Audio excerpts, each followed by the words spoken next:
बोलो।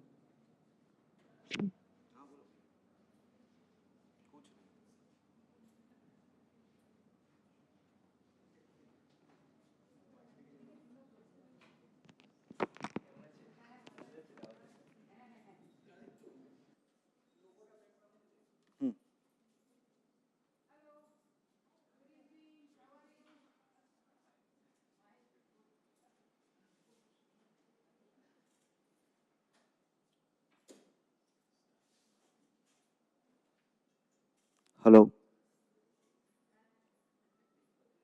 स्टार्ट करते बोला था। लाइव लिंकটা बोला था।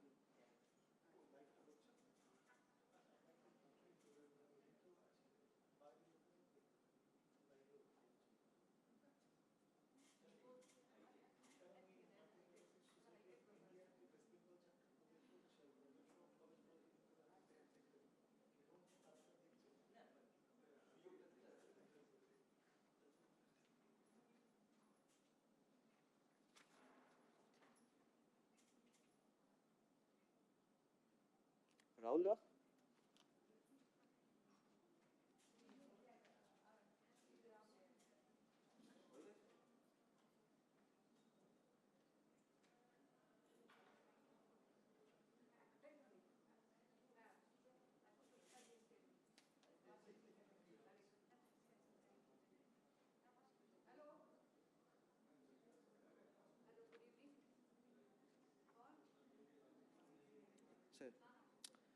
Good afternoon, everyone.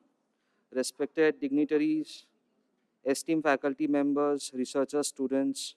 On behalf of the Human Microbiome Research Lab and BRIC NIBMG, it is my pleasure to welcome you all to our celebration of World Microbiome Day.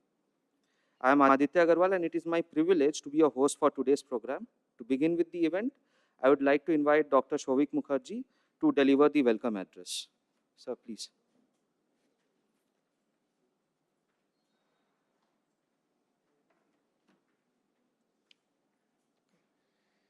Yeah.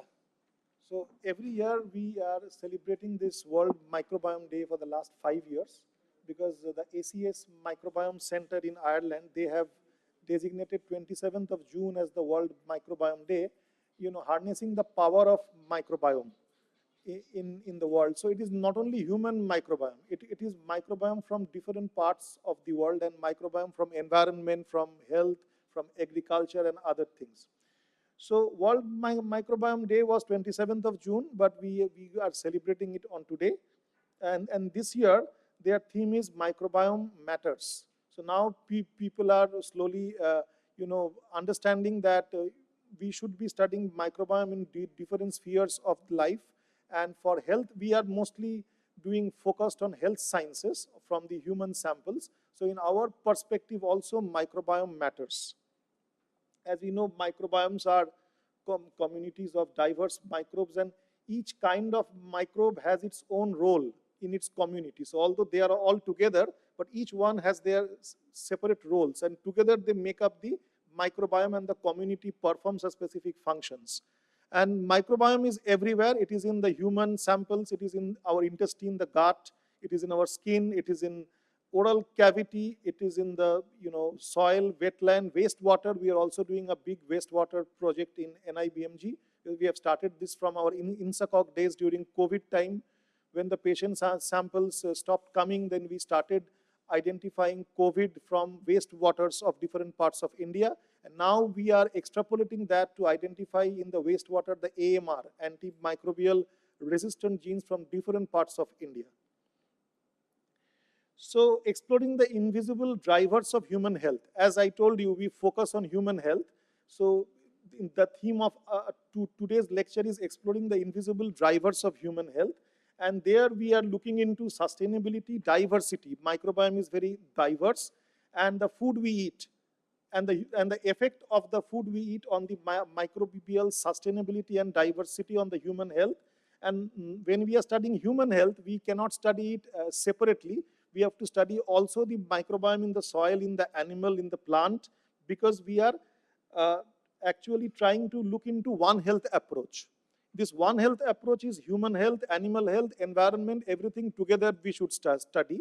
Only then, because the previous pandemic that we saw, it has previously, it got nothing to do with human health. But we were unaware of that kind of thing, jumping from one animal to the human. So we should also study the animals that are in close proximity with humans. And the animals also eat the food that comes from the agriculture and the soil and the plants. So we should be studying the environment also. The AMR genes present in the sewage, AMR genes present in the water we drink, in the food we eat, everything is very important. So microbiome exchange contributes to AMR emergence and dissemination. So in our lab in the Human Microbiome Research Laboratory in NIBMG, our students have been working excellently, and as you know, we are working on various different arms. One is the inflammatory skin diseases like psoriasis and atopic eczema. Shankho, Aditya, and Anand are working on this. Some of them are working on atopic dermatitis, and some of them are working on psoriasis. We are also collecting samples from different hospitals and from AIIMS also. And we also have an arm working on diabetic foot ulcer and diabetic retinopathy. In diabetic foot ulcer, Shofik and Shayantan are working, and they are doing research in that. We have a longitudinal cohort on diabetic foot ulcer. And diabetic retinopathy is a in whole India, pan-India project funded by LVPI Hyderabad. And we are having samples from 17 eye hospitals across India, where we are studying the microbiome in the gut. How does it predispose a person, first of all, from healthy to diabetes mellitus, and from diabetes mellitus, how does it progress to other, affecting other organs. So we are trying to make a microbial index so that that can be a surrogate marker of the severity. And lastly, if we can develop a probiotic food supplement based on that. We are also working on maternal child health. Moshumi has already completed her PhD last year. And Ankita is taking the legacy forward, because Moshumi worked on the pregnant women on the vaginal microbiome, and Ankita is working on the preterm born children. What is the role of their microbiome in the 3 months and 6 months in wasting, stunting, malnutrition. We have recently started a new arm, gut microbiome and metabolome axis in colorectal cancer. Although our lab was not working on cancer, but we have now joined hands with Dr. Sagar, and we are doing this. It's a virtual cancer center, like in 4 or 5 different DBT institutes are there. So there, our lab is studying the gut microbiome metabolome axis. Lakshmi is there. She is doing the work as an IBRIC PhD student. Lastly, we are doing this research, but we have to also serve our community. For serving the community, we are doing community surveillance of AMR genes, as I told about this INSACOG project. It's a big project. We are doing an AMR map throughout India. In our lab, we are doing it from our place in Kalyani, and then we are doing from Mizoram, from Tripura and Assam. So eastern and northeastern part AMR map we are doing, and other DBT institutes are there. There are people who are working day and night. Srish is there, Golam is there, Srijan is there, and the project scientist is there, Naina Kumari. So we all are working together in this. The last 1 year have been very excellent for our lab, and I thank all my students for it. We have been publishing, and we have been publishing in better journals like iScience, Journal of Nutrition. We have done it in Journal of Hazardous Materials. As you know, arsenic is a very, in this area of Bengal, arsenic is very high in the soil, and we have also been studying that, how does it affect the gut microbiome. And in LVPI, as I was telling, we were working in this gut microbiome. We have published a couple of papers in good journals, Gut Pathogens and Diabetes Research and Clinical Practice. And recently, just a few days back, one of our unfinished work by Moshumi. Moshumi has completed the work, but after that, there was some fine-tuning still left. Ankita and Shanko has completed that, and we have published that not only vaginal microbiome, but oral salivary microbiome of pregnant women, that also can predict preterm birth from the first and second trimesters. And this has been recently published in M Systems, accepted in M Systems, ASM journal. So this mini symposium on World Microbiome Day is very relevant to us, because today we have with us a very eminent speaker, Professor Dr. Ujjwala Ghoshal, and she is the professor and head of Department of Microbiology, AIIMS, and in Kalyani. And I happened to know her from 2022 when there was a Tropicon meeting in Mizoram, and there I presented my work on microbiome, and she presented her work on other things and parasitic kind of diseases and AMR. So then she and I then interacted in the same hotel we were there. So then she told that she is having a plan to shift from SGPGI to AIIMS Kalyani as the HOD. It has been our pleasure that now she has come and joined a couple of years back, and we are looking forward for a lot of collaboration with her lab. She's a leading expert in clinical microbiology, infectious disease, and gastrointestinal microbiology. She's a senior country ambassador in the American Society of Microbiology, ASM.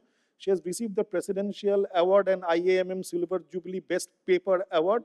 Today she will be presenting, her topic is tools and techniques to study the gut microbiome and their role in chronic gastrointestinal disorders. After that, there will be a brief research presentation by Ankita based on our recent work on oral microbiome and preterm birth. And as you know, Dr. Ujjwala is well-decorated scientist. She has a high H index, so many papers, and a lot of achievements. Without further ado, I will invite her to deliver the 5th World Microbiome Day lecture at NIBMG. Dr. Ujjwala.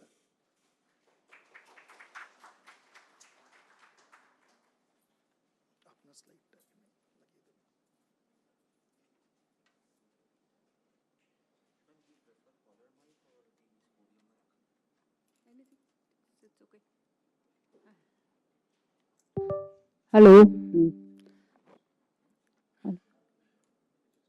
So good afternoon, everyone.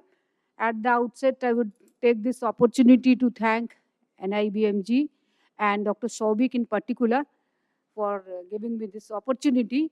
As already introduced by Professor, unlike you, we are not researchers. I'm a medical doctor, teacher, and research is a very important component. So I'm a medical microbiologist. So in research, the main area of our interests were parasitology and, of course, GI microbiology. I worked in GI microbiology, and gut microbiome is an important aspect of that. And also, we work on antimicrobial drug resistance. So today, the topic of my presentation is tools and techniques to study gut microbiome. Why I chose this topic? Because when long back, around maybe 20 years back, when we decided to work on gut microbiome, when we talk of gut microbiome, what is the sample that comes to your mind? It is stool sample. But the thing is that as a medical doctor, we know that not all the diseases, gut diseases, are originate in large bowel or stool. So stool is not the appropriate sample for all the cases. It depends what disease you are working on, because our whatever the research we do, it is mainly patient oriented or something, so that it helps patient, or we diagnose something. So when we wanted to work on small intestinal bacterial overgrowth. What is a small intestinal bacterial overgrowth? This is like we are full of microbes, right? From mouth to anus, and in large bowel 10 to the power 14. But in small bowel, like earlier the definition was like up to 10 to the power 5. Normal people can have. Normal cutoff was 10 to the power 5. And if you have more than that the micros much more than what you normally should have, then you have developed lot of symptoms, lot of signs, symptoms, lot of diseases I will discuss, and then you need to be treated. But the problem was how to diagnose, like how to collect the samples, because here the feces is not going to help you, because the disease is somewhere else. It is where? It is in small intestine. So what we did, what we planned, what we did, and how do we collect it, all that I thought I must tell you, because this is important. When we talk of gut microbiome, it is not only feces. There are various other things. And it is not a gut microbiome. We are talking of this like past 10, 20 years. It has, a lot of work has been done. You are doing a wonderful work. But this is not a very new concept. As you see that pre-2nd century CE, Charak Samhita, I hope you all know, that there, long back, there it is written that the human being is a microcosmic replica of the universe, and the three humors, as we call Vayu, Pitta, and Kaph. That is, Vayu means gas, Pitta is bile, and Kaph is mucus. They are responsible for the human, most of the elements. And as today we know that this is true. Most of the diseases either originate in GI or respiratory tract. So this still holds true. And the importance of gut microbiota has been recognized for a long, long time. So, and it is only in the recent decades that our understanding of gut microbiota, because of the techniques have improved, sequencing techniques have improved. Now we have latest techniques, because earlier it was difficult. So now we have lot of knowledge about this. There's a lot of progress in genomics, metabolomics, and also culturomics. We'll discuss all this. And it was Hippocrates who also told that all the diseases begin in the gut. So the human gut microbiome, you all know, I don't need to tell you, that microbial cells are 10 times higher than the human cells in our body. And it has been shown that there are more than 1,000 species. So human gut is the habitat of a complex microbial ecosystem, which is composed of thousands of species, and its composition varies. There are various factors, like age, if you compare a young person from an older person. So it depends on age, the diet you take, vegetarian, non-vegetarian, your socioeconomic status, and how cleanliness, and how depends on hygiene and geographical location also. Like if you study gut microbiome here, and if you study where the hygiene is too good, right? So gut microbiome is going to be totally different. So since you are working on gut microbiome, you also know what are the various important phyla. We have some, what we in common language we call some good microbiome, one which normal gut microbiome, they serve a lot of function. They do a lot of things for us, as I will discuss shortly. Then there are certain bad microbiome, or which cause disease, right? So I hope you know all this. Then I was talking of dysbiosis. What is dysbiosis? So we already have a lot of microorganism. We'll see, and we already know what is there. But if this microorganism, they are present in abnormal number, what is expected? Not that, but in abnormal number. Either the abnormal number is abnormal, so that the quality, there is a difference in the quality, or there may be a difference in the quality. Or microorganisms, normally they are found somewhere else, but here they are found in altered locations. So all this is what is dysbiosis. So as we would as I told you, we have a lot of foam mouth to and us, we have a lot of microbiome, but a lot of bacteria, not only bacteria, virus, fungus, all sort of microbiome. But their number varies. Like stomach is largely sterile, like very few organism grows. Why? You all know it is acidic. pH is as low as normal pH, around 7. Here, 1 to 2. That means very strongly acidic. If you just touch the solution, what will happen? It will burn. So stomach, we have very few bacteria, most importantly Helicobacter. A lot of research has been done, and it causes a number of diseases. In duodenum, the number increases, slightly increases.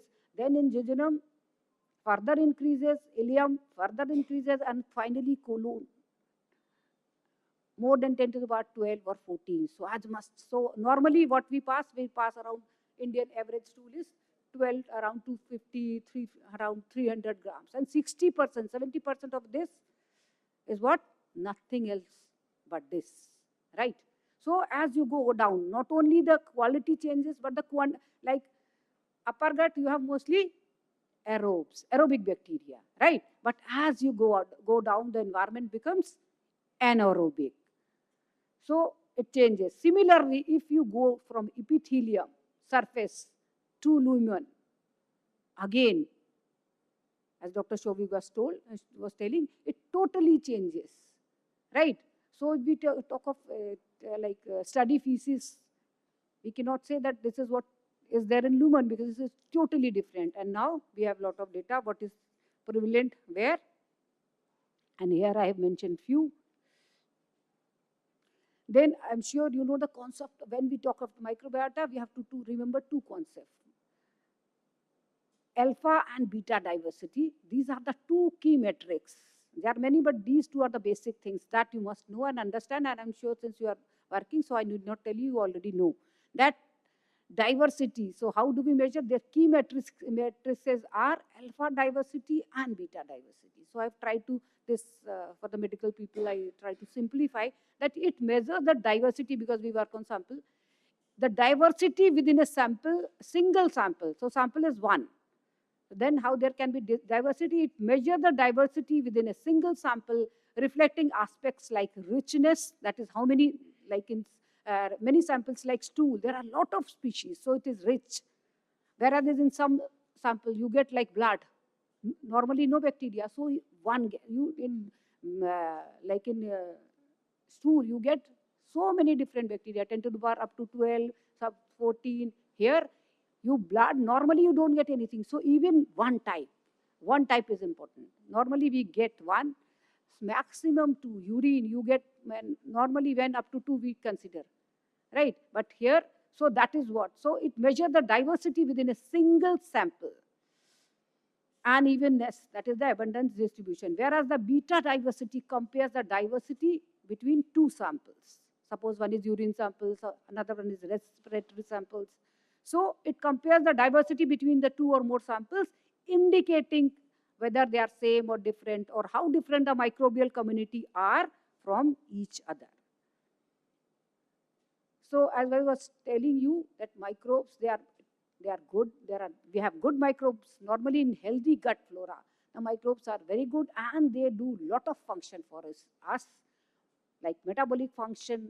They have lot of immunological function. They have protective functions. So they are good for us. They protect us. And they have systematic function. So metabolic function, you all know. I am sure you all know, then, because after describing this, we'll go to the main work. So it ferments the indigestible dietary fibers to produce the short chain fatty acids.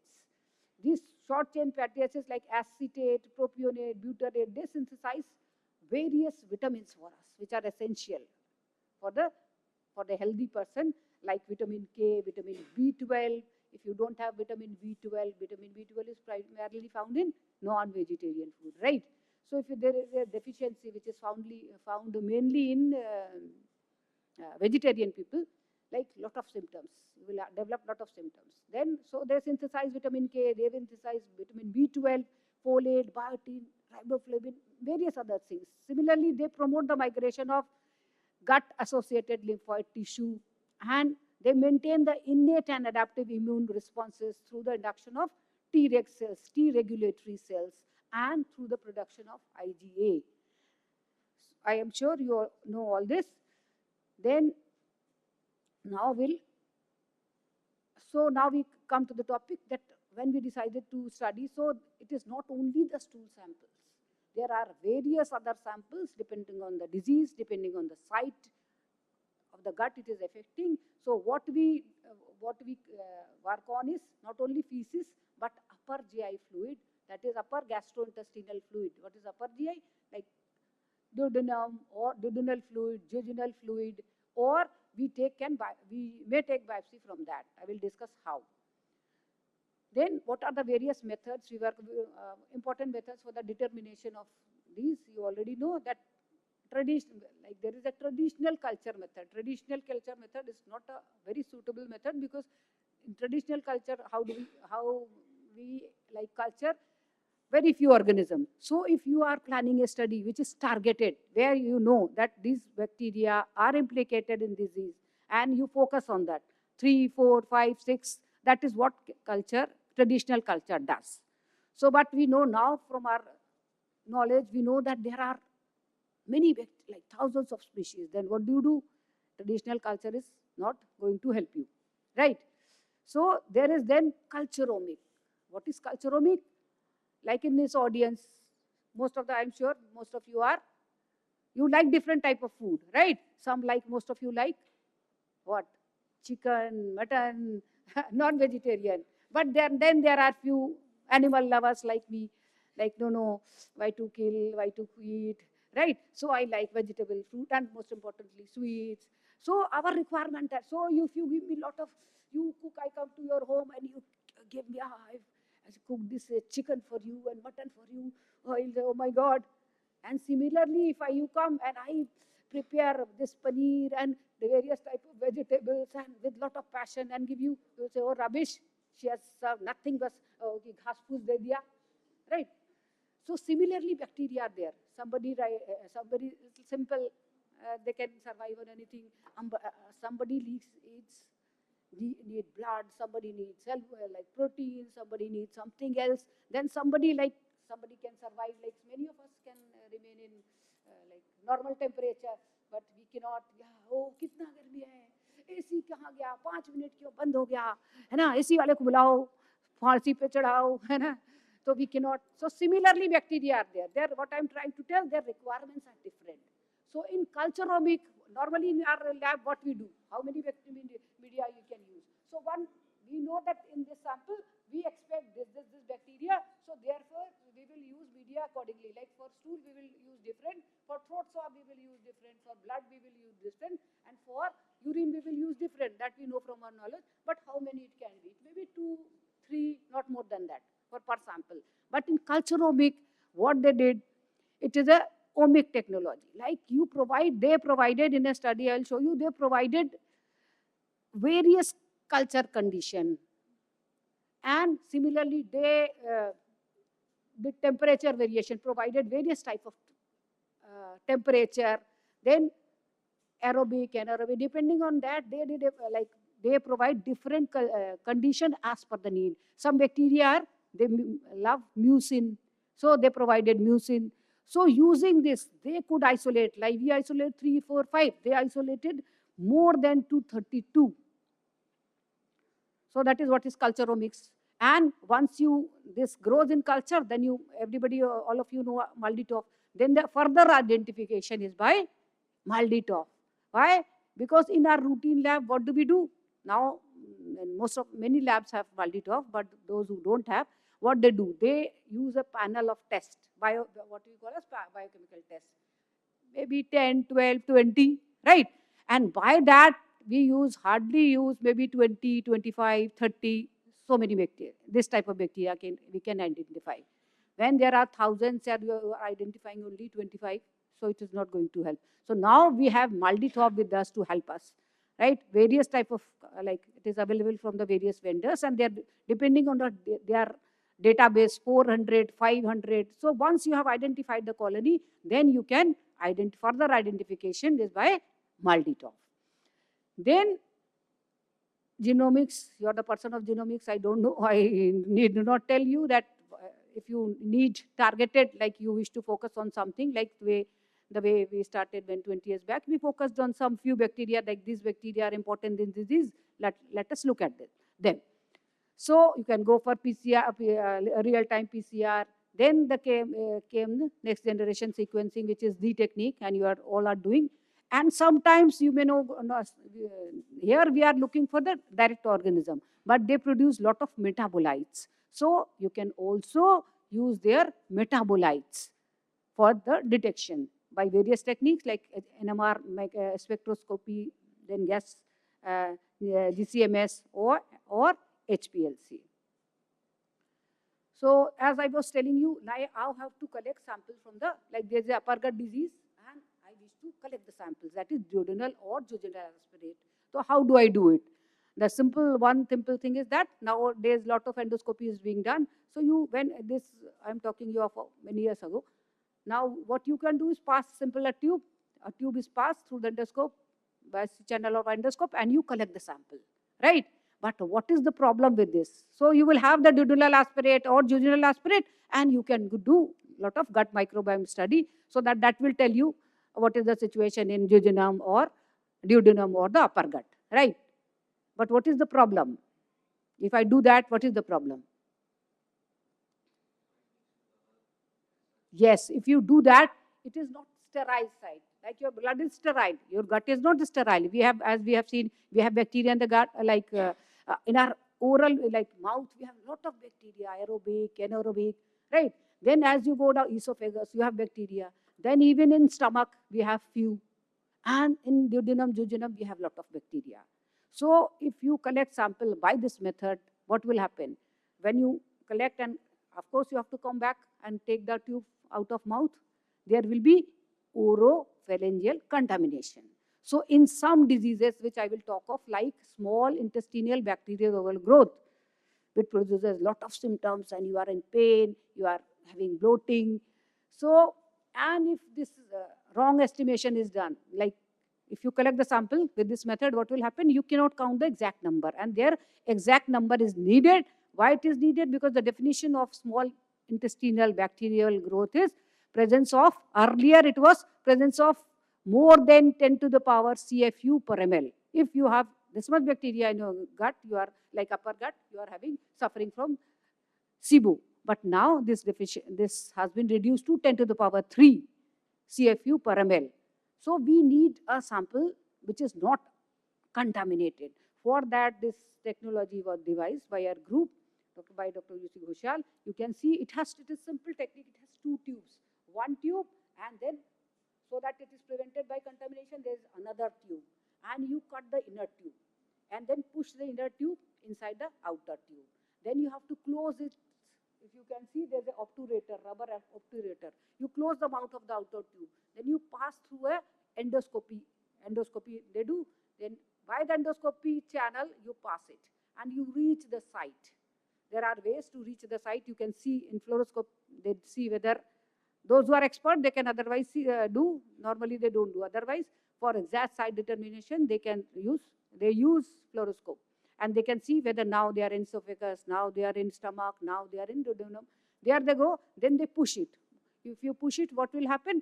This obturator will get dislodged.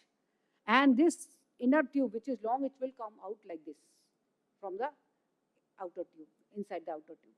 Then they will suck it, so that whatever fluid is there, you get it collected. It will get collected. Now you push, again the push inner tube inside, and then you take it out. Since now it is protected, there are no chances that it will be contaminated by your oropharyngeal flora. And using the same technique, this doctor from Brisbane, this is the original technology which was devised by Dr. U.C. Ghoshal in Lucknow, SGPJ, when we were in Lucknow.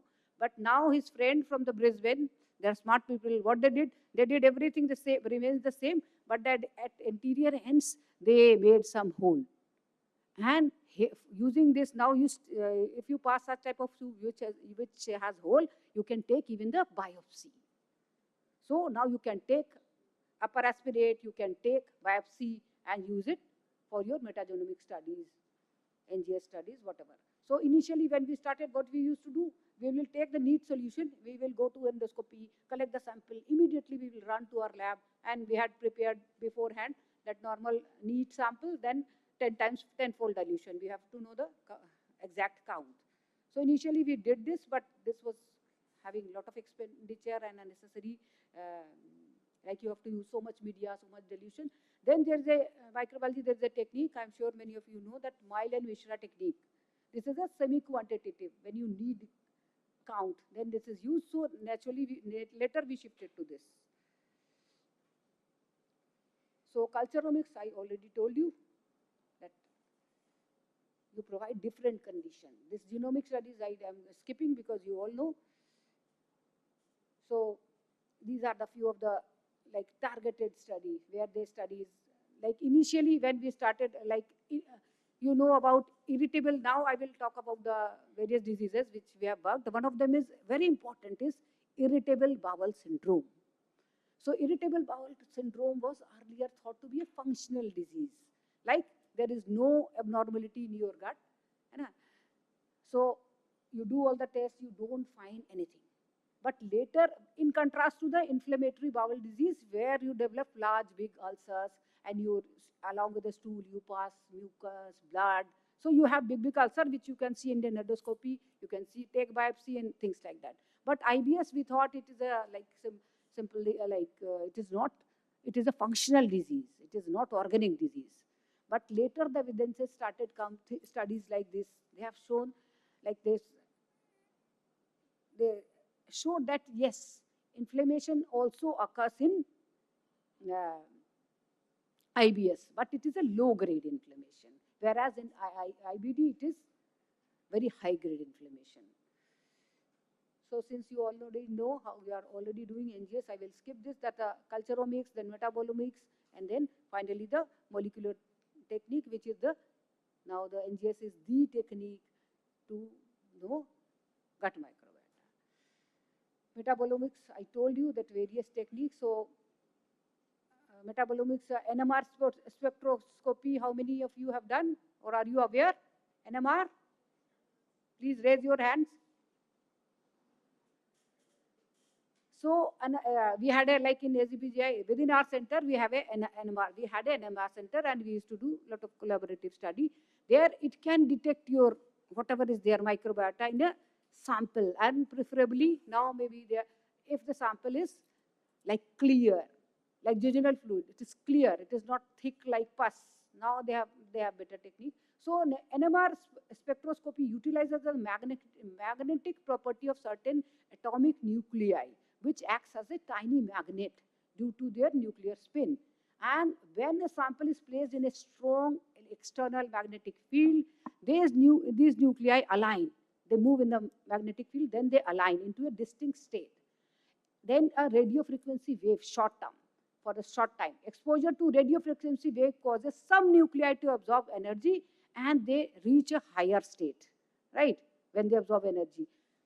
Then later, when they return to the lower energy state, they remit this energy and radio frequency energy, and they generate a NMR signal is generated. These signals provide the information about a molecular structure of the molecule, what is inside. You get spectra. So identification and quantification of all metabolite, what all is there in a sample, that it tells us. And then it is compared with the baseline data. So it is a powerful exploratory tool for understanding the interaction between nutrients, intestinal metabolism, and microbiota composition. And we did some study on this also. So here there is a disease called malabsorption, where the patient is not able to absorb all the nutrients properly. So we took a subset of patients, those who had this malabsorption, and compared their samples and took samples from them, and another group from those normal healthy, those who did not have malabsorption. And we tried to see whether by studying these, we can differentiate between like malabsorption, those who have and those who do not have. So as you can see here, that the unconjugated bile acid, acetate, lactate, and formate, there were more frequent, more common in patients with malabsorption than those who did not have. And the others, they did not have any significant. So these four were important. And these were discriminatory between those who had malabsorption and those who did not have. So total bile acid, lactate, acetate, and formate were higher in patients with malabsorption than control. Acetate and unconjugated bile acid were higher in malabsorption with patient with SIBO than without, and in malabsorption, acetate correlated. Then we tried to see, of course, acetate is significant. Then if more correlation means if the more acetate is more, whether it is he or she is having severe degree of, whether it correlates with the degree of malabsorption, more or less. Yes. In acetate among all these four, acetate was the acetate which correlated with the degree of small intestinal bacterial overgrowth, and unconjugated, it's correlated with the degree of steatorrhea. Steatorrhea is a state where, because there is malabsorption, patient is unable to absorb fat. Every day in our food we take a lot of fat, butter, oil, etc. But these patients are unable to absorb. So what will happen? It will be excreted in your stool. That is what is steatorrhea is. Then, of course, it may be not, this is not for HPLCs. You cannot detect the microbiome, like bacteria or the microbiome directly, but it analyzes their metabolite, which is used to quantify short-chain fatty acid like acetate, propionate, butyrate, as we saw in NMR. Similarly, it can estimate, bile acids, amino acids, whatever. So it is for the identification of metabolite. And indirectly, then you can also go for gas chromatography or mass spectroscopy. Now I will tell about some diseases which we have worked upon. This was my PhD student. His work was on gut, and as you all know, gut microbiota play a causal role. There are definite evidences that it plays a causal role. That is the cause of this disease, or at least there is some correlative relationship in a development of disease like non-alcoholic fatty liver disease, inflammatory bowel disease, irritable bowel syndrome, various GI cancers, and others. So this study was regarding whether the dysbiosis I already told you, expression of TLR4 and 5 and pro-inflammatory and anti-inflammatory cytokines among patients with inflammatory bowel syndrome and control. So two group of patients, one group of IBS and one group of control, and their comparison. So IBS is IBS is such a disease, chronic disease, right? So what it causes? Severe abdominal pain or discomfort, the irregular stool or infrequent stools. There may be distension because of lot of gas is produced, so lot of distension. There may be cramping or a bloating. So if it goes on, like it for months or years, what will happen? Many patients, there may be depression, anxiety. So various causes are there. So this is what IBS is, but this is very common disease, right? Here also and in West also. And there's a committee which how do you diagnose? Because it is a diagnosis by exclusion. You have to exclude the organic diseases. And so there is a criteria, there's a Rome committee which gives its recommendation from time to time. And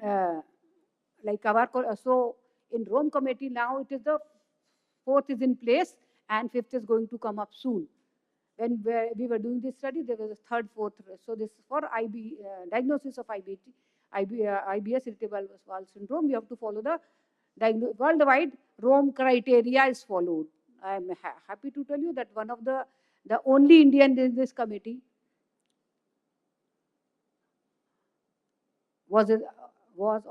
is our collaborator, and incidentally my husband also.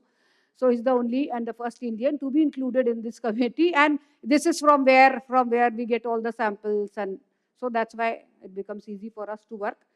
So the cause of IBS is unknown, but several hypotheses have been proposed. Like there is altered GI motility, some study suggested it is nothing but psychological disturbance, or they have excessive sensation to pain, visceral hyperalgesia.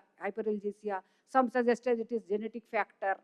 So in this study, we tried to see whether there is a dysbiosis or alteration in normal gut microbiota is there, and we also, or either there may be something in the gut, or the host response may be different. So, this is the altered gut immune response which is responsible. So we tried to see. So the proposed hypothesis of the study was that yes, there is a dysbiosis, and as I told you, dysbiosis either the quality or there's a change in the quality or the quantity or in the abnormal location. So we thought that since it's an inflammatory condition, so this bad bacteria, like those who are causes inflammation, like Pseudomonas bacteroides, and there is one Methanobrevibacter, their number increases in IBS, and those are good bacteria, their number decreases. This could be one of the cause. Since they are pro-inflammatory and there is an inflammatory condition, so maybe this is the one. And or there could be changes in the host. So this host is genetically susceptible. So serotonin, which is a very important in IBS, serotonin transporter gene and the polymorphism of IL-10, or there could be defect in innate immunity, like TLRs, or like we are normally, our gut is protected because there is a barrier, right? So there is a loss of barrier integrity, or so that there is an influx of pro-inflammatory cytokines and chemokines. So the objectives were quantitative determination of selected which we thought may be important, because by the time there was some evidence that no functional, earlier functional, now some evidence that it is like it's some low grade inflammation. So quantitative determination of selective fecal microbiota among patients with IBS and healthy control by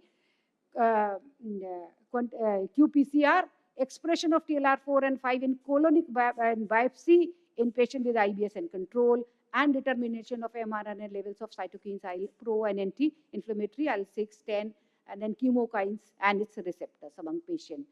So this was our study group. We followed that time 3 was prevalent, so we did that. And criteria fulfilled for at least 3 months with symptoms and onset at least 6 months.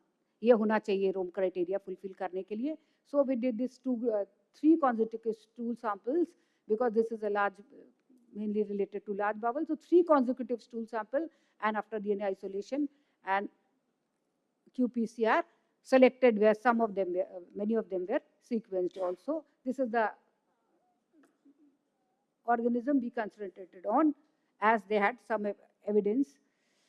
Then, so here we are, this is showing the copy number of fecal lactobacillus species among patient and healthy controls.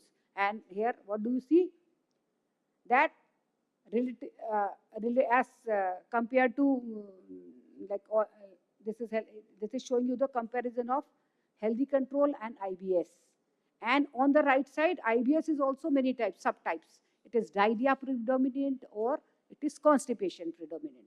So it is showing that it is like in IBS, and especially IBS-D, this number is less as compared to healthy control.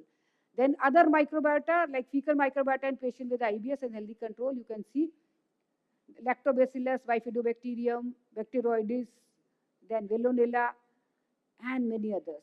Like what? So then those who cause inflammation, like Pseudomonas and other. Like, so what we found, yes, that bifidobacterium was lower in IBS as compared to subgroup IBS-D. Then other like Pseudomonas aeruginosa, Methanobrevibacter, and beta, theta, iota micron, they were higher. I'll summarize. So our findings are that IBS patients have less healthy bacteria, like those who are good for us, like bifidobacterium, and more harmful bacteria like Pseudomonas. Then symptoms, specific symptoms like bloating, diarrhea, and constipation correspond to their bacterial profile. More bacteria, more symptoms, like that. So conclusion, it confirms that the gut bacterial imbalance is directly linked with IBS. And this we published. Then this was like Methanobrevibacter, there were not like studies. So patient with IBS, particularly constipation predominant. There are 2 types. One is those they will have diarrhea, and those will have constipation. So diarrhea we have discussed. This is constipation predominant. There we have more of Methanobrevibacter smithii, which is associated with higher methane production on lactulose. How do we know that? We can detect it by a test known as lactulose hydrogen breath test. So to summarize this, the constipation predominant form of IBS is especially linked to an increase, like those that have constipation predominant like IBS, they will have more of this Methanobrevibacter smithii. Then another part, expression of TLR4 and among patients with IBS control, you can see the difference. This also I will summarize, that there was also significant difference in IBS-C and D, and also between the healthy control and IBS. Then similarly with the IBS, you can see yourself that this is expression of TLR5 is much more in IBS as compared to control. And then further you subdivide, because IBS-C is quite different from IBS-D. There you can see that here it is much more. So IBS and IBS-D they are having similar profile, and IBS-C it is less. Then we also did immunohistochemistry for the TLR4 and 5. You can see. And in where we did it in colonic biopsy and used immunohistochemistry. So mRNA expression of TLR4 and 5 was higher among patients with IBS, particularly in IBS-D. And the final objective was determination mRNA level of cytokine IL-6, 10 and the chemokine C6CL11 and CS receptor CXCR3 in colonic biopsy sample of patient with irritable IBS. So this was the proposed study, and this is what we did. Here again you can see that there is a definite difference or significant difference. It is 0.003 and 0.002 in patient with a control and the IBS. So a causal relationship is there. Then this is regarding the expression of IL-10, CCX11. To save the time, I'll hurry up. And this is showing you the correlation between the immunological markers, TLR4, 5, and also all this, and they have a linear correlation. So this is the schematic presentation of the finding. Like if we wish to summarize that what we hypothesize that yes, this dysbiosis occurs, and this study have shown yes, this dysbiosis occurs in patient with IBS, and of course there is altered immune response, and altered immune response is associated with the increased level of pro-inflammatory cytokine and chemokine, but particularly those who have diarrhea predominant IBS rather than those. So we concluded saying that the qualitative and the quantitative difference in specific bacterial group exists between patient with IBS and healthy control, and it plays an important role in pathophysiology of IBS. mRNA expression of TLR5 and 4 was higher among patients with IBS, especially D. mRNA expression of IL-6 was also higher in IBS, but in contrast, IL-10, which is anti-inflammatory, it was lower. Then second study, which was just now concluded, it is still in the phase of analysis, like one of my PhD student who is still working in GPGI. It is regarding there's an entity called this was IBS, this is another disease. What is this? This is post-infection functional gastrointestinal disorder.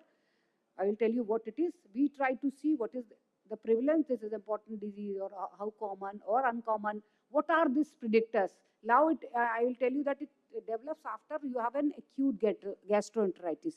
Like today in Corona, COVID-19, you also saw that patient kept on suffering from like diarrhea, किसी को diarrhea हो रहा है 6 months, 7 months, 8 months ठीक नहीं हो रहा है. So this is regarding that. सिर्फ कोविड के बाद नहीं होता और सारे बहुत डिजीज के बाद होता है. So prevalence, predictors and frequency of gut microbiota dysbiosis, including small intestinal bacterial overgrowth. So what is post-infectious IBS? It is development of IBS symptoms following an infectious illness, which is so patient को क्या होगा, कैसे पता चलेगा? He is characterized by fever, vomiting, diarrhea, and if you do a stool culture, it will be positive for some organism. And the important thing is that it should not meet criteria of onset before the onset of acute illness. मतलब जब आपको ये disease हुआ, उससे पहले आपको IBS नहीं होना चाहिए. Then it is called post-infection. That is the initially आपको acute gastroenteritis हुआ, उसके long time बाद, minimum 6 महीने बाद ये develop हो रहा है. You are developing. अभी आपको कुछ नहीं हुआ. IBS ये हुआ था gastroenteritis 6 महीने बाद. अब आपको ये सब symptom हो रहे हैं. That is what is post-infectious IBS. So acute infectious gastroenteritis is the strongest risk factor for the development of IBS. So इसके क्या causes हैं? Various causes हैं. Viral, bacterial, protozoal, enterocolitis, ये आपको literature से पता है. Earlier they were associated with PI IBS with varying degree of risk. And the role of Vibrio cholera infection causing PI IBS has been recently described. So the symptoms of PI IBS persist for long duration after clearance of pathogen. And the diagnostic criteria के लिए आपको फिर वो PI IBS का भी ROM criteria है. So objectives were to frequency of development of PI IBS, predictors, whether आज किसी को आपको सबको पेट खराब हुआ, acute gastroenteritis हुआ, किसको होगा, किसको हम क्या हम predict कर सकते हैं कि ये this factor होगा, तो इसको हो सकता है. And whether it is associated with a SIBO or not. So it is a cluttered slide, but so what we did is we took acute patient, like acute gastroenteritis patient and healthy controls, and उसका demographic detail सब questionnaire भर के ROM criteria follow करके sample collect किया. Stool sample and patient को follow किया, क्योंकि इसको 6 महीने का हिस्ट्री होना है। तो आज की डेट में आपने पेशेंट देखा, फिर 1 महीने बाद, 3 महीने बाद उसको प्रोस्पेक्टिवली देखते रहा कि हाँ इसको हो रहा है, डेवलप हो रहा है कि नहीं। Then microscopy, bacterial culture, occult blood, fecal calprotectin, DNA isolation, and then real-time PCR से selected bacteria, and उसमें भी एक proportion में finally sequencing करा, statistic evaluation के बाद gut microbiome by metagenome study. So results up to absolute quantification of Veillonella parvula species. I'll summarize it later.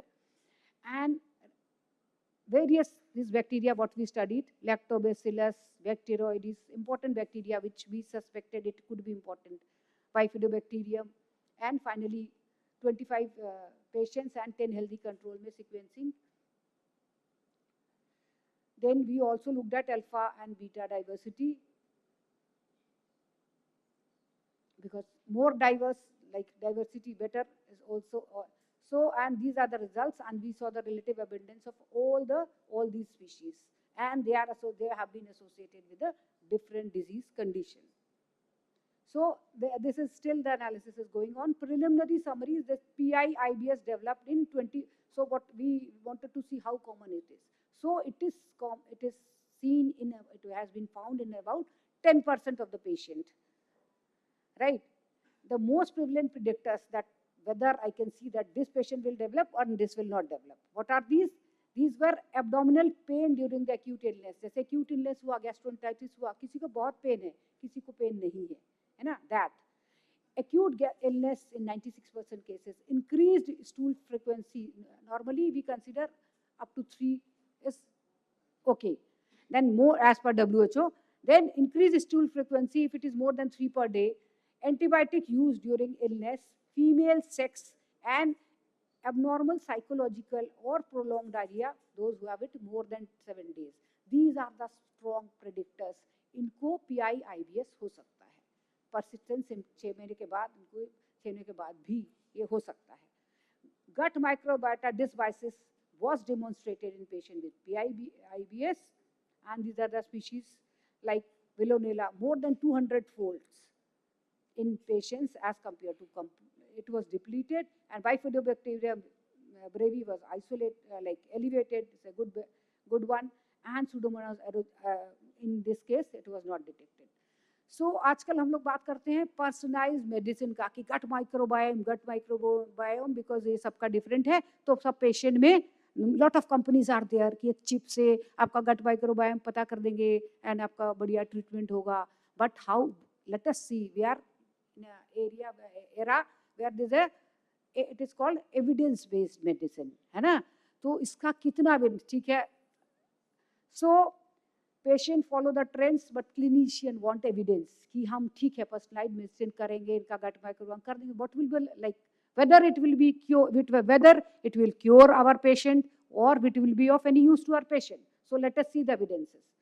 So commercial services offer direct to consumer microbiome diagnostic test without any consensus on their regulation or any proven value in the clinical practice, resulting in considerable waste of individual and healthcare resources and potential drawback in the management of patients. So currently कोई भी evidence, ये Lancet में छपा है, Lancet gastroenterology hepatology 2024, कि currently we don't have any evidence that this will help patient, है ना? So it is more of commercially driven rather than for the patient benefit. And then there is an international consensus statement on microbiome testing in clinical patients. Again, this is telling the same, that currently evidence नहीं है, तो हर एक patient में ना करें. There are lot of statement in this, so these statements are good, like important. So I have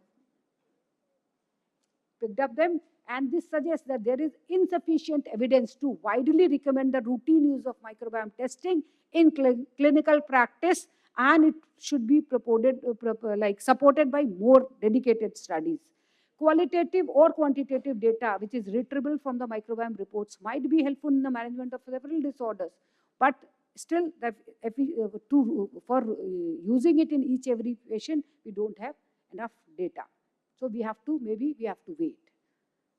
Maybe we need more evidence when it will be like there will be certain like definite evidence, then only for each and every patient we can do. There's another study where we studied the response of probiotic in IBS in relation response to probiotic in IBS had no relationship with the fecal microbiota. So इसमें 200 non-constipating IBS patient लिया and 101 placebo लिया. ठीक है. Patient receiving probiotics had greater improvement in the global and individual symptom score during 85 days of treatment. The recurrence of the symptoms was comparable in probiotic and placebo-treated group during the 180 days of follow-up. The symptoms response was associated with an improvement in quality of life, but there was no difference in the fecal microbiota in probiotics, those who received probiotics, as compared to placebo-treated group in patient undergoing the microbiota evaluation.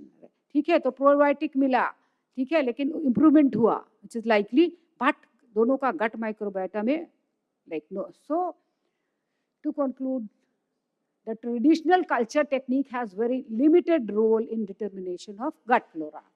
Culturomics, which is one of the significant advances in clinical microbiology, which may revolutionize microbial culture.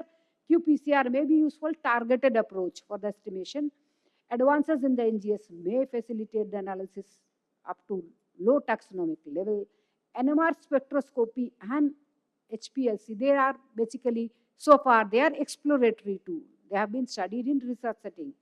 Culturomics followed by high throughput genome sequencing may explore the host pathogen relationship in the gut microbiota. And yes, of course, we have seen in several studies that this biases occurs in chronic GI disease.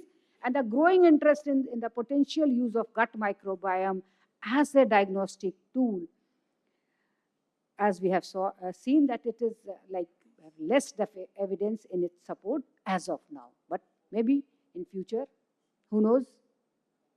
Thank you.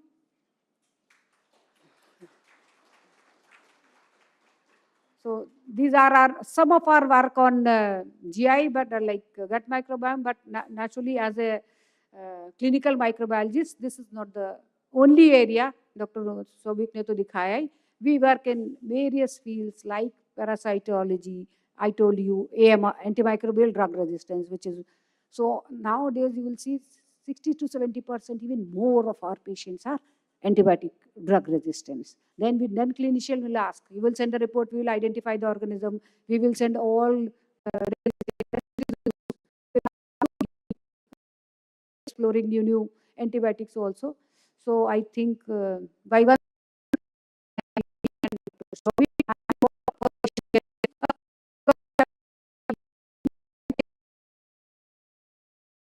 thank you. Thank you, ma'am. Thank you for sharing your valuable knowledge and time with us. I would like to invite Dr. Souvik Mukherjee to kindly felicitate our guest speaker, Professor Ujjwala Ghoshal, with a memento.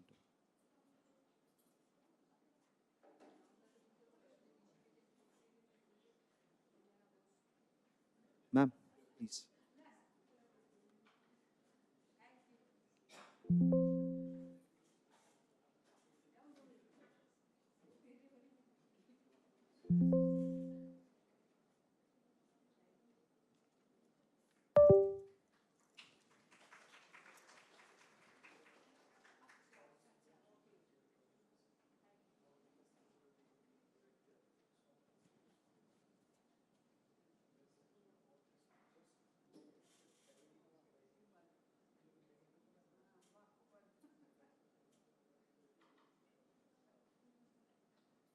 Okay, thank you, ma'am. Thank you, sir. So now it's time for a brief research presentation by Ms. Ankita Madeshia. The title of her talk is Longitudinal Shifts in Oral Microbiome Composition and Metabolic Pathways Associated with Preterm Birth.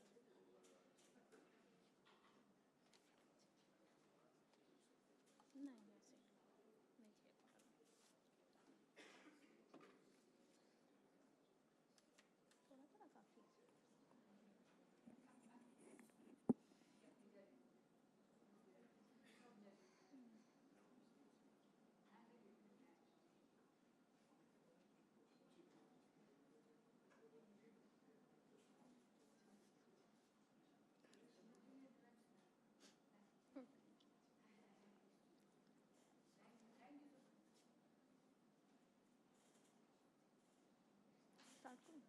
Okay. So good evening, everyone. So today I will be discussing. Okay. So today I will be discussing the role of oral microbiome in preterm birth. So it's an area of growing interest that highlighted the close relationship between maternal oral health and pregnancy outcome. So the title of my talk is Longitudinal Shift in Oral Microbiome Composition and Metabolic Pathways Associated with Preterm Birth. So the oral cavity harbors one of the most diverse microbial communities in the human body. So it comprises more than 700 bacterial species. So under the healthy condition, these microorganisms exist in a balanced ecosystem that support oral health and regulate local immune responses. So however, when there is a poor oral hygiene or any of the hormonal changes during pregnancy and other environmental factors that can disrupt this balance, so this can lead to oral dysbiosis and periodontal diseases. So before discussing preterm birth, it's important to understand how pregnancy itself influences the oral microbiome. So the pregnancy is associated with profound hormonal, immunological or metabolic changes, and these physiological changes ultimately alter the oral environment and makes it more favorable for growth of certain bacterial species. So as a result, the composition of oral microbiome can shift during the pregnancy.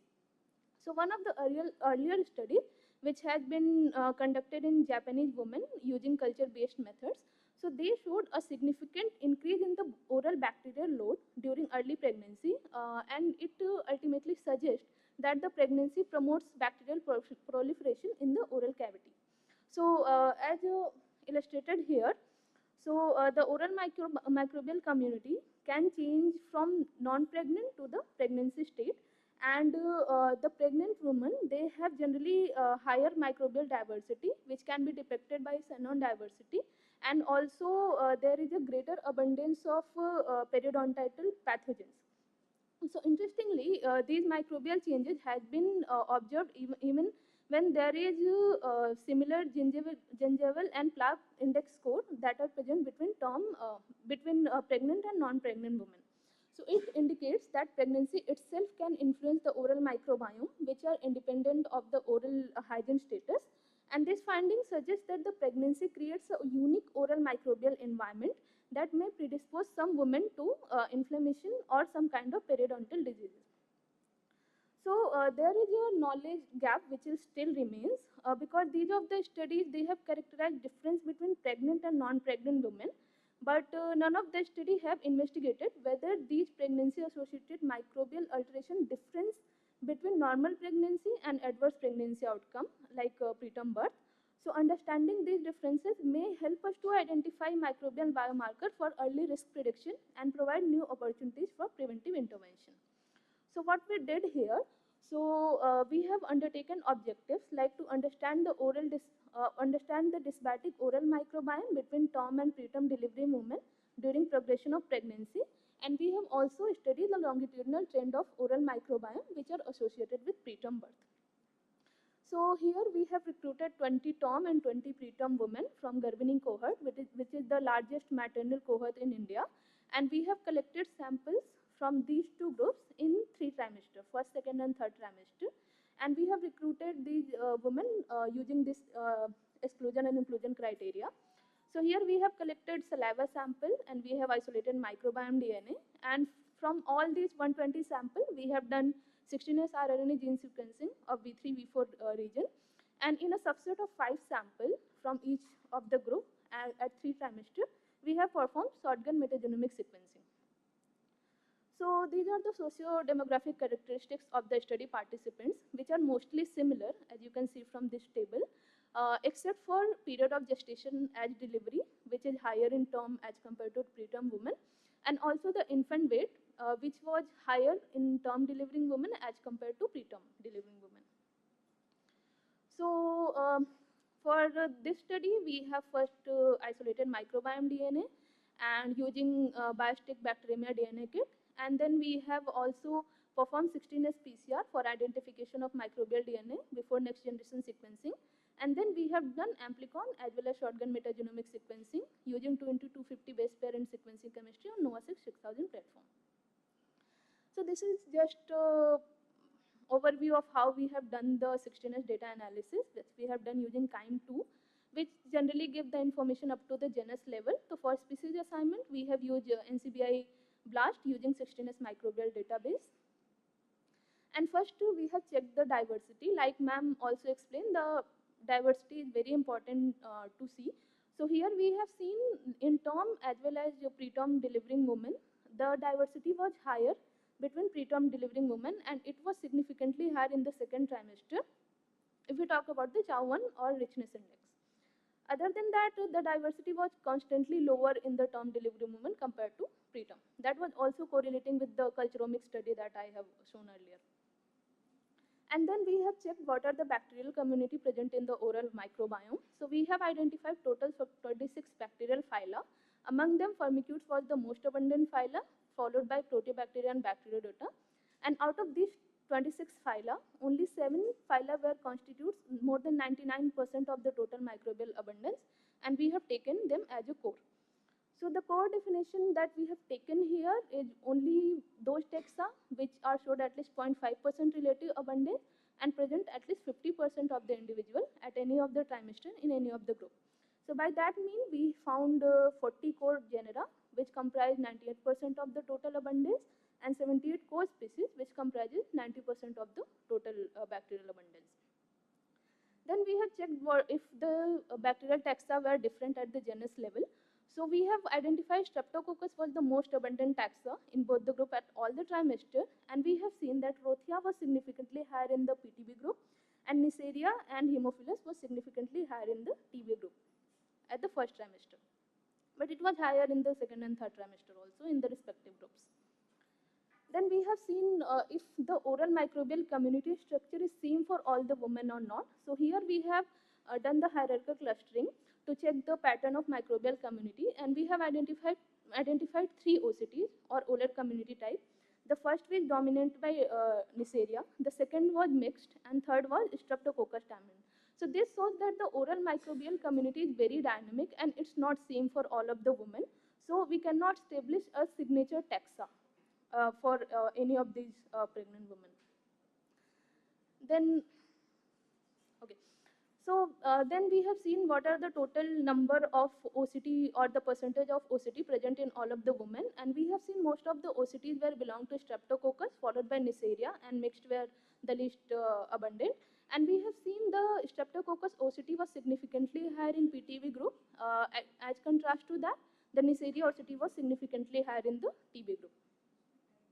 Then we have seen if the oral microbiome is also associated with preterm birth or not. So we have seen Haemophilus parainfluenzae, which is, we have found this is significantly higher in the term group, whereas Rothia mucilaginea was significantly higher in the preterm group at the first trimester, but the trend was similar at the second and third trimester also. And we have found also that the Streptococcus simsi was similar in term and preterm women, but some other Streptococcus species, they were significantly higher in the term women. And previous study have also shown that these Streptococcus species, they can produce bacteriocin, and these bacteriocin can kill the pathogenic bacterial taxa in our oral cavity. Then the next part, like I have shown, we have done shotgun metagenomic sequencing also. So this is like shotgun sequence data analysis pipeline that we have used in our study. And so we have done 16S analysis to find out what are the bacteria present in the oral cavity, but what function they are doing, what gene families or pathway which are encoded in their genome. So for that we have done shotgun metagenomic sequencing, and we have found total 310 microbial pathway were present in the PTB sample and 301 were present in the TB sample, among which 299 were commonly present in both, and 11 were uniquely present in PTB and 2 were uniquely present in the TB group. So we have found like 2 important pathway. First in enterobactin biosynthesis pathway, which are uniquely present in the PTB group, and fatty acid and beta oxidation 1 and 2 pathway, which are uniquely present in the TB group. So, so this particular slide, it shows one of the key functional pathway which are enriched in the preterm group, which is like I showed enterobactin. Enterobactin biosynthesis pathway. So enterobactin is basically a high affinity siderophore which is produced by bacteria to utilize iron. And this iron is very essential for their growth, especially in the iron limited environment of the human body. During pregnancy, maintaining iron balance is very crucial.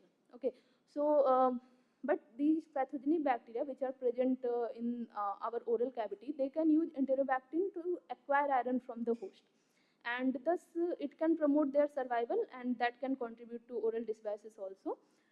So this particular pathway, the presence of this particular pathway suggests that the altered microbial iron metabolism may be an important mechanism that link oral dysbiosis with the preterm birth.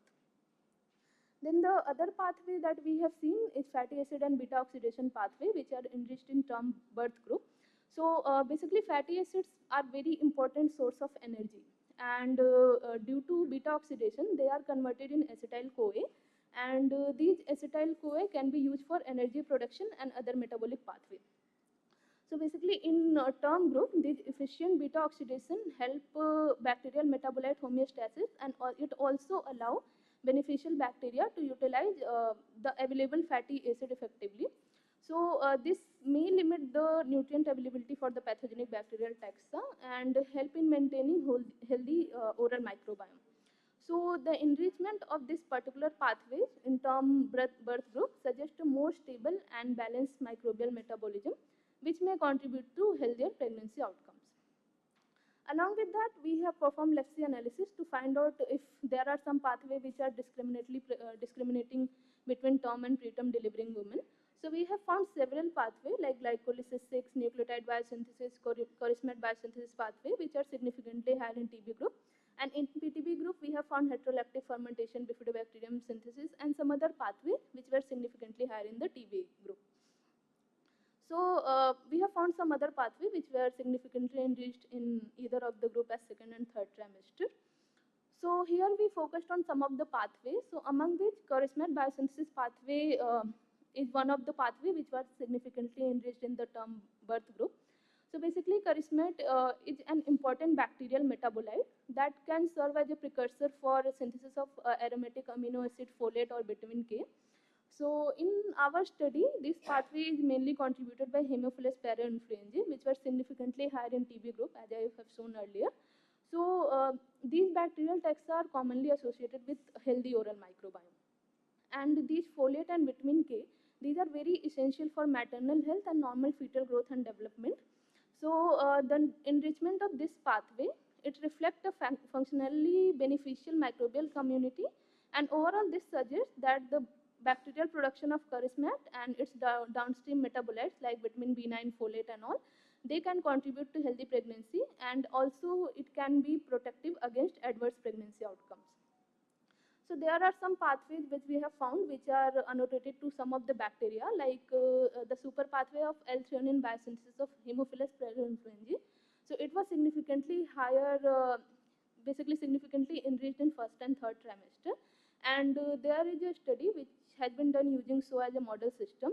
It has shown that at later stages of pregnancy, the requirement of threonine is increased by 55% as compared to early stages. The presence of this pathway is very beneficial for normal pregnancy outcomes. And in PTB group, we have found pathways related to Rothium aeruginosa, like 5-amidazole ribonucleotide biosynthesis pathway. So this pathway is responsible for biosynthesis of purine nucleotide in bacteria, which help in DNA replication and synthesis of RNA and protein. So this pathway basically subsequently have an influence on growth, intracellular survival, and pathogenic of the bacterial cells that may lead to adverse pregnancy outcome. So lastly, I can say that to the best of our knowledge, this is the first study from India to investigate role of oral microbiome in preterm birth.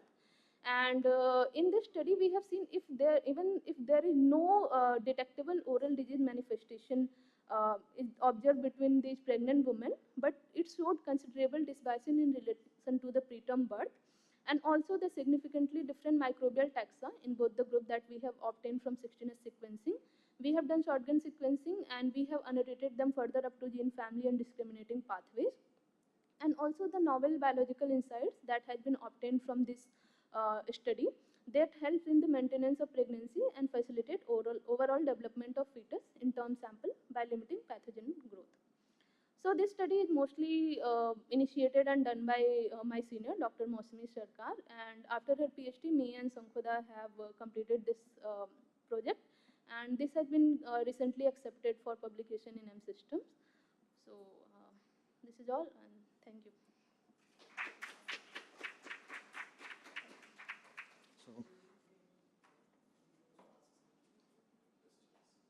if anyone has any question, you may ask now. No one? Okay. So, as we come to the end of today's program, it is my privilege to propose the vote of thanks. On behalf of entire BRIC NIBMG, extend my heartfelt gratitude and to our distinguished speaker, Professor Dr. Ujjwala Ghoshal, for her insightful talk.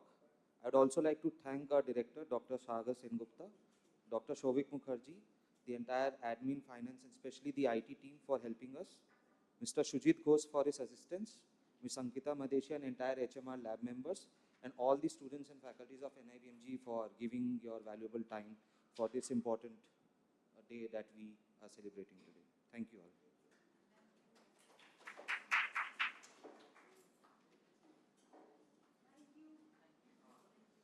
So we have also arranged snacks and tea outside. You all may have it.